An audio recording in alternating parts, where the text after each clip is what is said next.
I was gonna wait to bring him in, but fuck it. Passionate.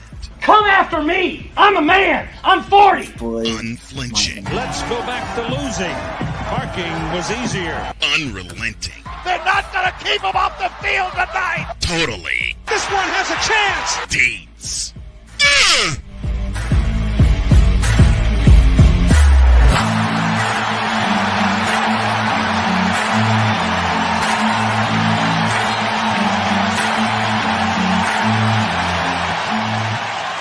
That's not just a murmur, that's a full-blown fibrillation. Here we are. I'm trying to. There we go. Now we got it. DIETZ is here with us, and no tech issues on this Thursday. Morning, DIETZ. How are you? Hey guys, what's going on? What up, DT? The floor is yours. Take it. There is so much to break down, and just to critique what you said, you hit about 25% of what the problem is with Caitlin Clark. That's why you're here. The WNBA absolutely is at fault, but they don't even understand that their cash cow is sitting right there, and they have done nothing to protect her. And I'll bring up the most egregious story I've learned during my research here. All right. So opening night, they made this huge deal about the opening game, Sky versus Fever. In Indianapolis. It was all over the place. I saw ads for it all the time. I'm not a WNBA fan, and I knew it was going on. Okay? Yeah. So Caitlin Clark goes out and destroys the Sky. Blitzes them. And it really wasn't a game. Really wasn't a game. So guess what? The next day, it was as if the game never happened. There was no coverage of that game. There was no recaps. They built that thing up as this is the greatest debut. This is going to kick off the season. And the minute it ended, crickets. Absolute crickets. Nobody even knew what happened. They wanted to forget it as soon as they possibly could. And why do you think that is, Mr. DIETZ? I know the answer, but I want you to say it. Well, there's the figurative. There's the WNBA doesn't want to push Caitlin Clark for reasons I can't tell you because they're fair enough. Reasons within the commissioner's head and the commissioner's office that have come to that decision. But here's where the story gets even crazier. The reason why they didn't push that game is because one of the players on the other team, we all know who she is, but I don't even want to mention her by name at this point because she doesn't deserve it. Nope. But went out and said during a foul shooting portion that the fans were chanting some racist remarks. Yep. That's why they did not want to comment on that game. That's why they did not want to highlight it. Here's the rub, though. So they so the media does their thing, and they go to Caitlin Clark, and they say, Caitlin, what did you think about the comment situation? Well, Caitlin Clark does the diplomatic thing of saying, I didn't hear anything. If something was said that we shouldn't have to put up with that, but I can't comment because I did not hear it because of everything that was going on the court, and I was focused on the game. Right.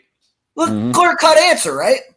Yeah. Well, the Monday following that, because the game happened on Saturday, the Monday, on one of the networks, a certain host decided to up the ante a little bit.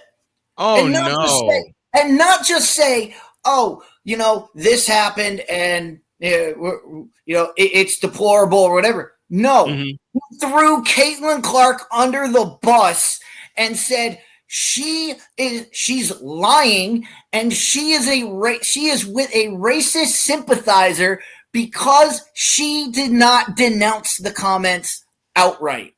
Time. Can't make this up. Time. What? To borrow from the great Al Michaels, she said what? I want you to repeat. Give me this button right here. But matter of fact, you're I got it. You're I the got super it. producer. I want you to repeat it again. Open it. Quote. Caitlin Clark sympathizes with racists because she did not denounce the comments outright. Okay? This was said. This is what they said that month. This is what they said that Monday. Uh-huh. You cannot make this up.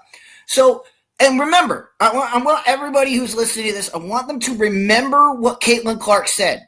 Yes. She didn't denounce the comment. What she said is, I did not hear them because I was on the court and I was focused on other things. I was focused on the game. Yeah. So the WNBA does not touch this story with a 10-foot pole. WNBA does not back up Caitlin Clark and say she's a player in our league. No, they say nothing. They let her character. This is not about her on the basketball court. Her as a person, they let her get absolutely run through the mud. Okay? She got mauled. And then they go out. So the WNBA goes out and says, we take racism seriously. We're going to investigate this. Oh, gosh. Here's where it goes from absolutely insane to absolutely hilarious in one fell swoop. So here's where it goes even further left. Oh, boy. So the investigation comes back. Mm-hmm. And this was released, I think, last week, in the middle of last week sometime. Yeah. They released their report. The WNBA releases their report. No claims of racism found. It was fraudulent. I want you to go back. I want you to go back. I want you to understand. I want to say that again. No claims of racism found. It was a fraudulent complaint. Now go back to what was said before. That Caitlin Clark, because she did not hear a comment that was not said, was thrown under the bus. Again. No, what are we doing? What are we doing? She said she didn't hear the comment because the comment was never said and because it was made up. And she's supposed to denounce it. So in essence, they blame her. Otherwise, she's a racist. Of course. Otherwise, she's a racist. But here's the crazy thing, right? Because I had heard this before that people were saying that whenever Angel Reese was like going to the free throw line, people were making monkey sounds and stuff like that. I'm like, how did you hear that? How did you hear that in the midst of 17,000 people? 17,000 people. You would think if someone and of course it had to be the first game of the year. Now that I'm hearing Dietz's points, it had to be the first game of the year. Where was it? Cambridge Fieldhouse, Indianapolis, Indiana. It is even though 17,000 people. Excuse me. You're hearing monkey sounds. How can you pick off monkey sounds with 17,000 people? Cowbells, maybe. Well, not even going that. back to the old Sacramento. Not even that. You know how media works, no man. I do. Someone would have picked that up. Some media network, ESPN or Fox. You want to know something? Someone would have picked that up, and I bet you ESPN would have picked it up first and run with it. Yes, they did not. So if they didn't pick it up, this reminds me of that. And Deets will probably know this better than me. There was a college basketball game where during the handshake line, two girls got into it. One girl that was Southern That Conference. was Duke. That was Duke? Oh wow! When the Duke girl claimed there were racist comments, And then she came out like 3 weeks later and was like, yeah, no, that never happened.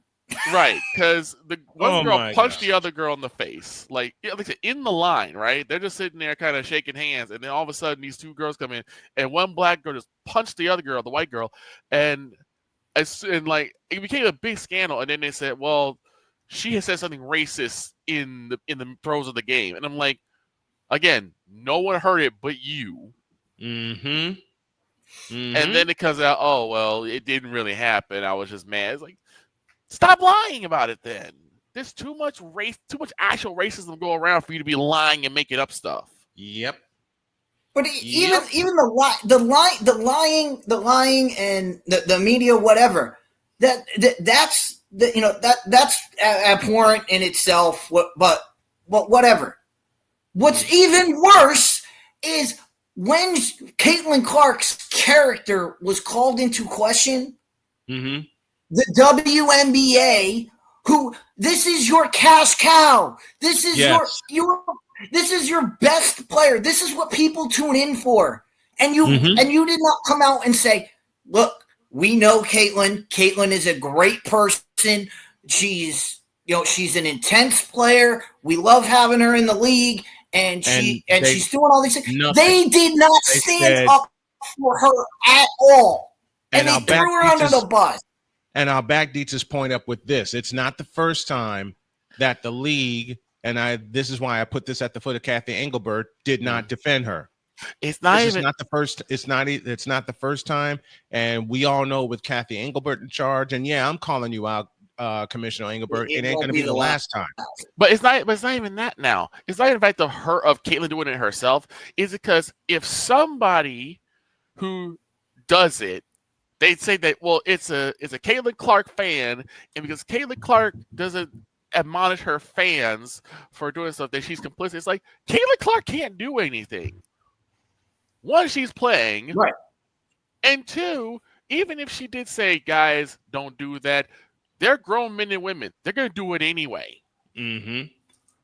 You know what I saw at the end of Tuesday night's game? Some of the players were shaking hands. Caitlin Clark, as the captain, pulled them all away and said, let's just get on out of here before anything else happened. This is after J.C. Sheldon got ejected. This is after Sophie Cunningham got ejected, which is bullshit to me because Sophie Cunningham's one of the others that's been getting bullied all night.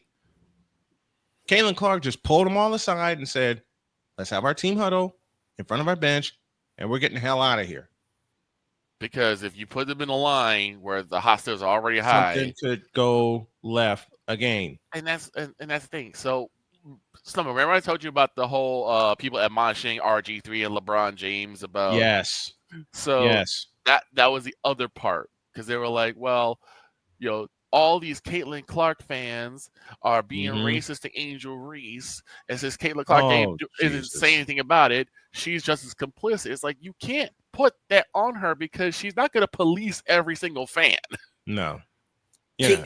And this is why I said, Stomach, you're there. You have the on the court stuff. You nailed the on the court stuff in your Snowman take.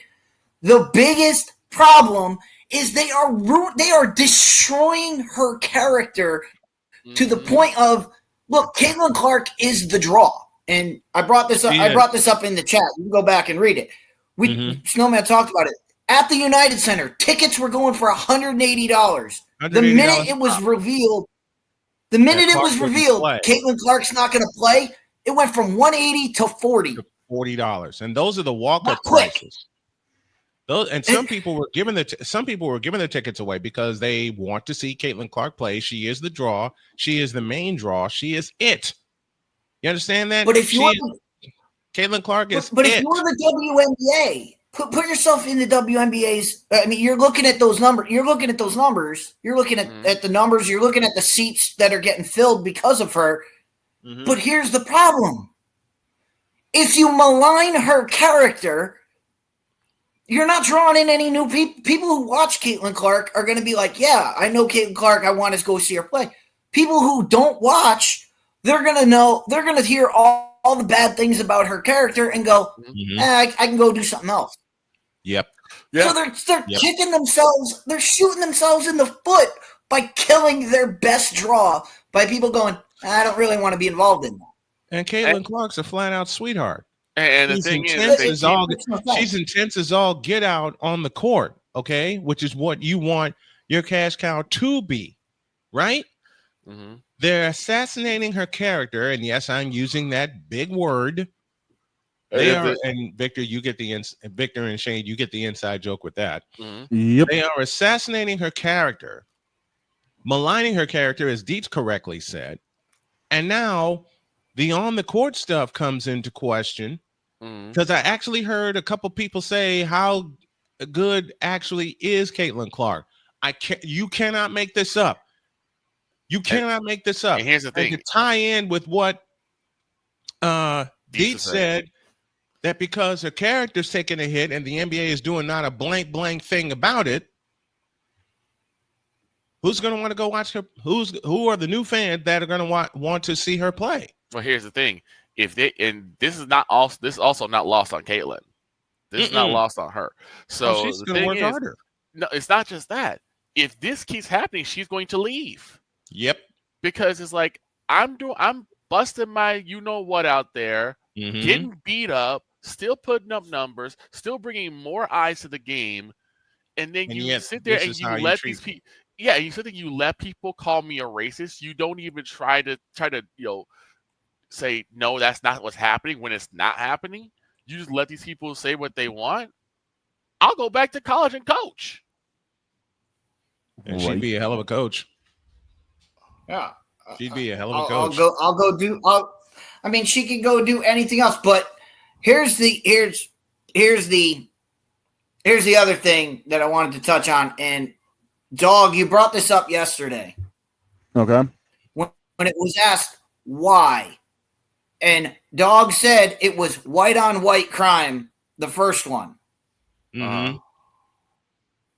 That throws racism right out of the window. Yes, it does. And Snowman and I talked about this off the air, and I'll be the one to say it on the air. It's not because of her gender. It's because of her sexuality. That's a very good point. It's because you know it's what? because you can't argue it. She's in a healthy it's relationship. because she just got proposed to by her male fiance. Mm-hmm. They don't want. There's people. I can guarantee you, there's people in that WNBA commissioner's office that do not want her to be the face of the league. Snowman, what did I already say? know. Listen, hold on, Snowman. What did I say when we first started talking about this? About how you cannot put an agenda by Caitlin Clark because she is female, she is white, she is straight. Mm-hmm. We were saying this at Iowa. She's in a healthy, very relationship with a man, with Connor McCaffrey, and they can't attach the usual agendas of LGBTQ or of color. They can't attack any of that. They can't attack any of it.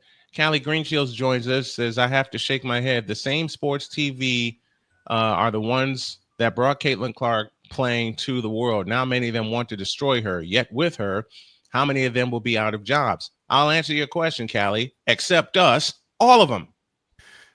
All of them. All of them. Because I'll repeat Victor's point. And let's just do a full breakdown of Caitlin Clark's character. And I know we're coming up, Shane. I know we're coming up on a break. Jody, honey, I know we're coming up on a break, but just keep going. We're going to articulate this. She's white. She plays basketball, plays it well, and she's straight. Let me repeat those four factors again. She's white. She's white. She's a basketball player.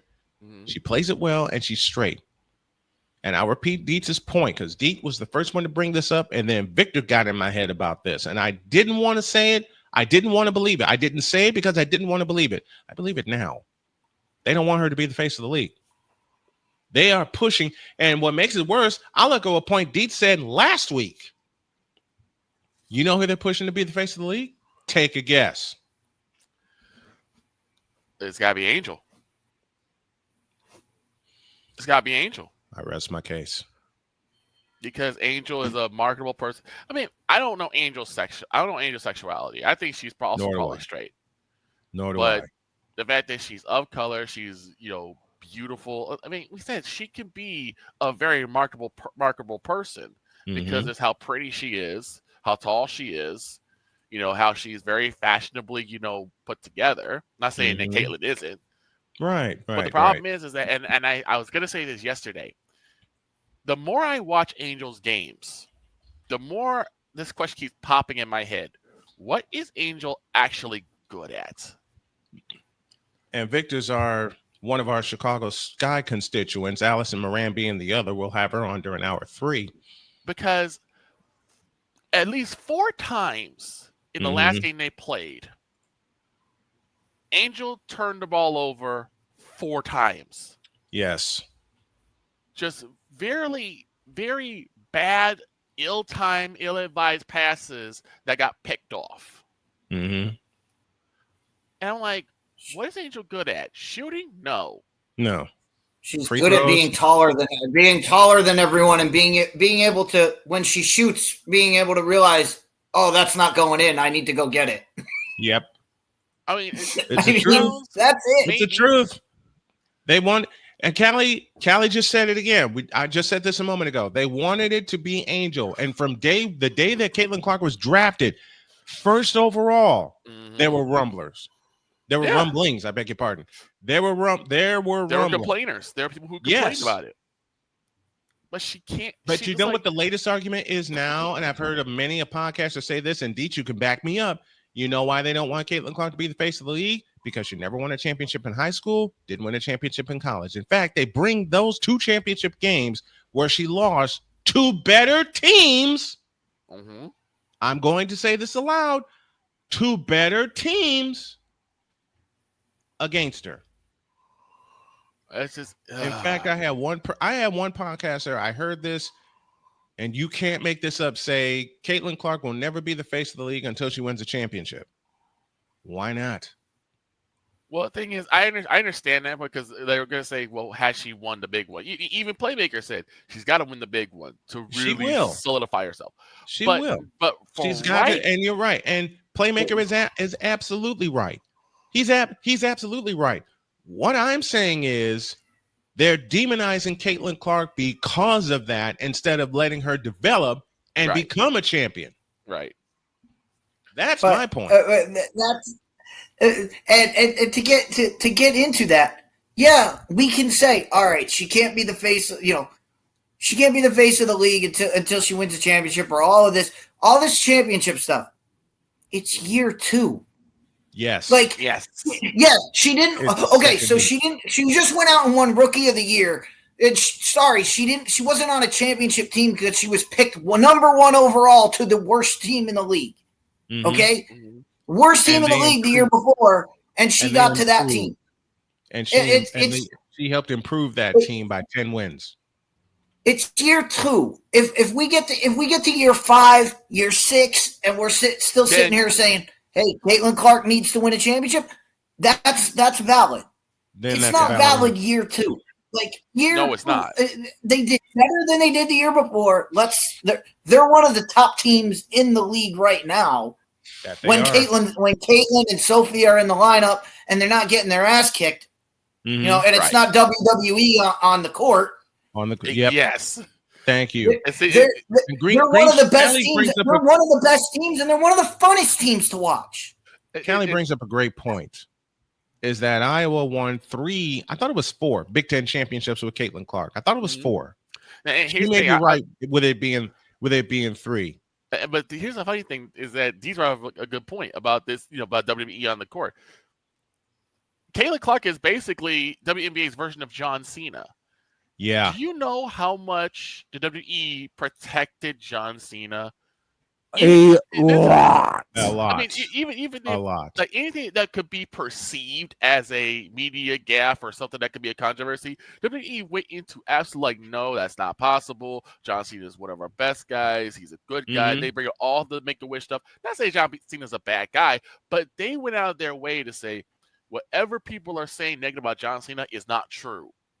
Yeah. Why in the world is this not happening for Caitlin Clark? Why? Because they don't want it to WNBA happen. saying saying, I'll give you the no, short Caitlin Clark is not that person. We're not even going to entertain this. But instead, they're like, well, racism has been in WNBA for years. We haven't heard of it until just now. Let me do the short answer for you, Vic. They don't want to protect her. Let me give you the short answer. They don't want to protect her. That's why I said this is not lost on Caitlin Clark. And if they No, keep messing around, it's not.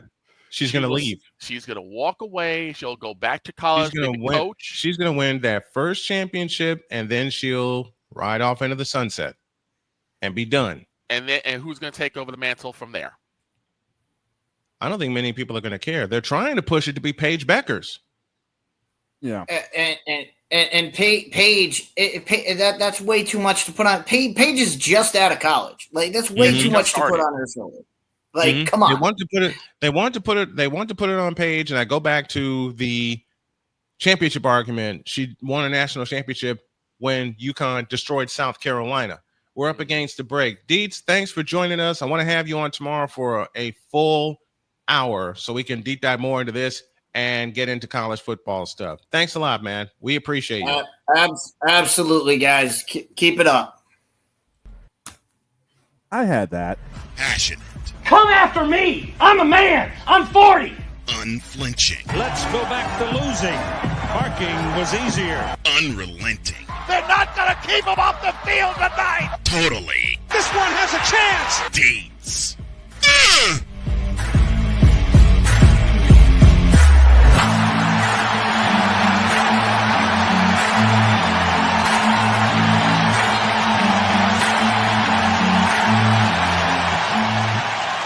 That's not just a murmur, that's a full-blown fibrillation.